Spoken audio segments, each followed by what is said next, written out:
Okay. What is the market value of all these?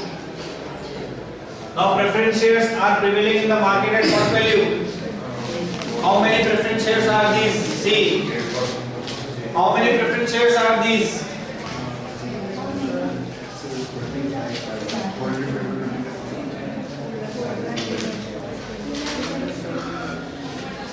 Four lakh value divided by rupees 25. 4 lakh value 16,000 preference shares. So preference shares are 16,000. Multiply what is the value in the market? 18. 18 rupees, not 18 but 16. So you have to adjust the rupees 2. So how much you are getting? 16,000 into 16. 2,56,000. Right. Now what about debentures? How many debentures do you have? See, debentures are rupees 100. 6,000. There are 6 lakh rupees worth debentures. So 6,000 debentures. So 6,000 debentures multiplied by what is the value? 110 in the market. So 6 lakh 60,000 is the value of debentures. Now see how much are the equity shares? How much is the number of equity shares? 50,000 equity shares. What is the value of the share in the market? 39. 39 rupees. The shares are trading at rupees 39 in the market. How much is the amount which you will be getting? 39 rupees is the value per share. 50,000 shares are prevailing in the market. 19,50,000. Now this is the value of the total shareholders fund. The value of total shareholders fund is 19,50,000 in the market. Out of this total shareholders fund, there are two parts: equity share capital and retained earnings. And if you see in question, equity share capital and retained earnings are in the ratio of 5:6. So you have to distribute this 19,50,000 in the ratio of 5:6. See, is it in the ratio of 5:6 or not? Yes, sir. So how much it will be? 19,50,000 multiplied by 5 divided by 11 and 19,50,000 multiplied by 6 divided by 11. Tell me how much you are getting. 8,86,000. 8 lakhs for equity shares. 8 lakhs 86,000. Yeah. 363. Fine. What about retained earnings?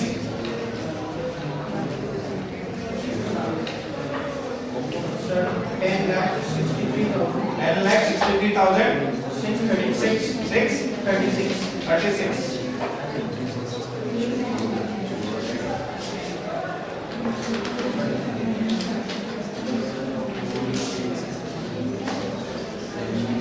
Can you calculate the total of this market value?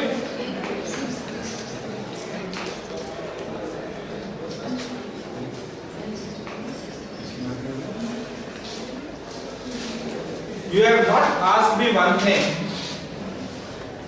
You have not asked me what will be the value of security premium given in the question. You should have asked me this, that what is the value of security premium given in the question. Let me tell you one thing very frankly, security premium is not a part of distributable profits. This is not a part of divisible profits. Therefore, it will not be having any value, any market value at all. Okay. Now, why this is not a distributable profit or a free profits? Because this is a capital profit. The use of security premium is restricted under section 78 of the Companies Act 1956. Okay, and the portion of market value will be distributed among the equity share and the retained earnings, because retained earnings are given in the question. In the book, the question has not been solved in the way I am solving it, but this is the perfect way of solving it up, because if retained earnings are given in the question, there has to be some weightage on the market value of retained earnings. The price of the shares prevailing in the market is representative of both the share capital as well as the retained earnings. Both the things have to be represented. That's why the market price of the share will be bifurcated into the proportion of share capital and the retained earnings in order to arrive the cost of retained earnings. cost of retained earnings will be nothing but as good as cost of equity only. KE is equal to KR is equal to 19% only. Okay. So again, now can I put, okay, have you calculated the total? Yes, 28,65,000. 28 lakhs 65,999. 66,000 will try say? Yes. Put it 4. Put here 4. 66,000. Okay. Now you have to calculate the weights. Now how will you calculate the weights? 2,56,000 divided by 28,66,000. Average, because this is a fund which has been created, which has been taken from the market, and will be having the weights according to the proportions of the fund which we have taken out. Yes. Can you please calculate the weights and tell me the total should come 1.0. Do it now. Calculate the weights. Then we'll be putting the specific cost of capital. The specific cost of capital which we have calculated for this is 0.125. That is 12.5%. Here it is 0.071. It will be 0.19 and 0.19 over here. Okay. This is the cost of capital which we have just now calculated. The weights you need to calculate. Tell me what are the weights coming up? 0.08. What? 0.08. 0.089. 0.89. For the debt. 0.23.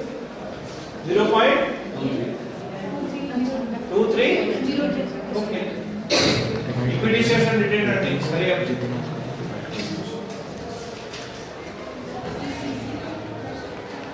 Yeah. Come on. 0.30. 0.30.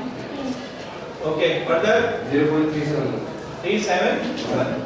Now what you need to do is, you have to now, as we are calculating weighted average cost of capital, what you need to do is multiply the weights by the cost of capital and write it here and get the total. You will get the weighted average cost of capital.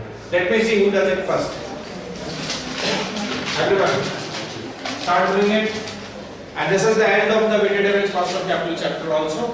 The special problems, the special cases in this will be further discussed in tomorrow's class, and tomorrow will be the last class for the cost of capital.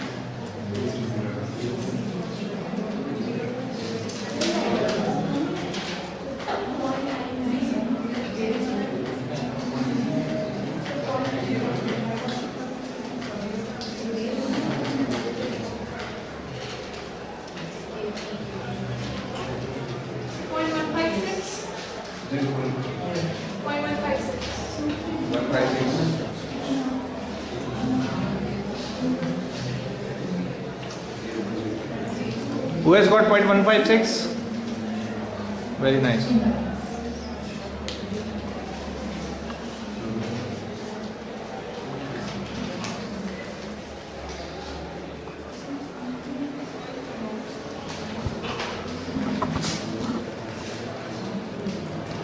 And your correct answer is 15.67% is the weighted average cost of capital for it. Everyone got it? 15.67%. You should get it. And you are asking how the question will be answered. This is one of the ways. You will ask.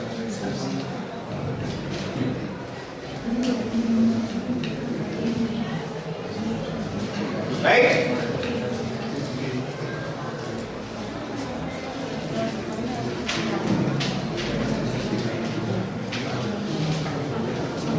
Done, everyone? Let us try another question. Has everyone done it? Everyone?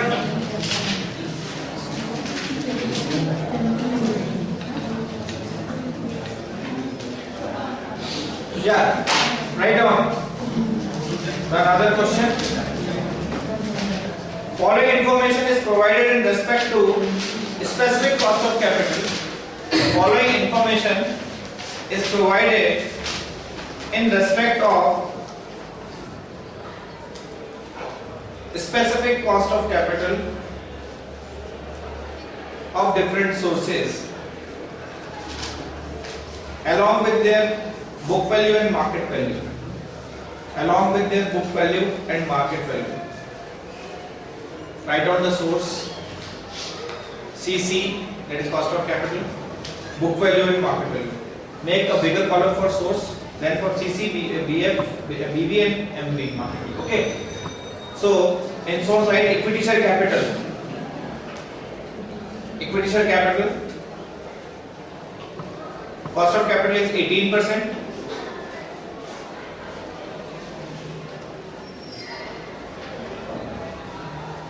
Book value weight 0.5, book value weight 0.5, market value weight 0.58.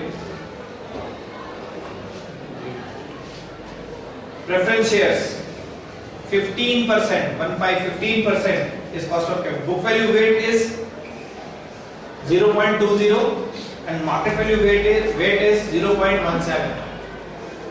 So book value? Book value weight 0.10, 0.20 and market value weight 0.17. Next is your long term debts. Cost of capital 7%. Book value 0.30, market value 0.25.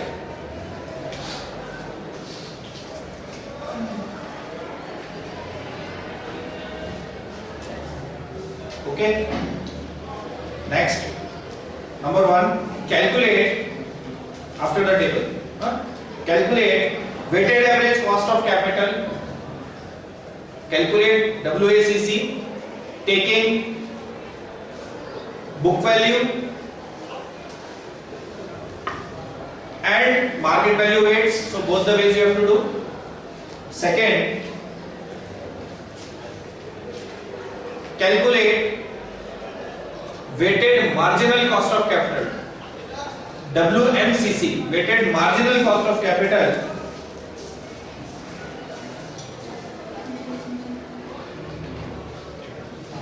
Given that company intends to raise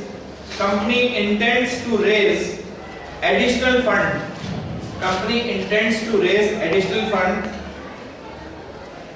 using 50% long-term debt, 50% long-term debt, 50% long-term debt, 35% preference shares,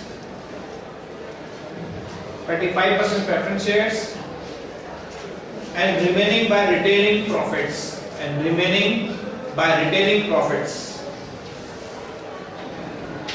This is your assignment. You have to do it. Apply your minds. We'll meet tomorrow. Discuss this assignment also. One more thing. There is a case of Midland Energy. It is a case of Harvard, which will be posted on your email IDs today itself. You have to read this case. Tomorrow this case will be discussed in the class.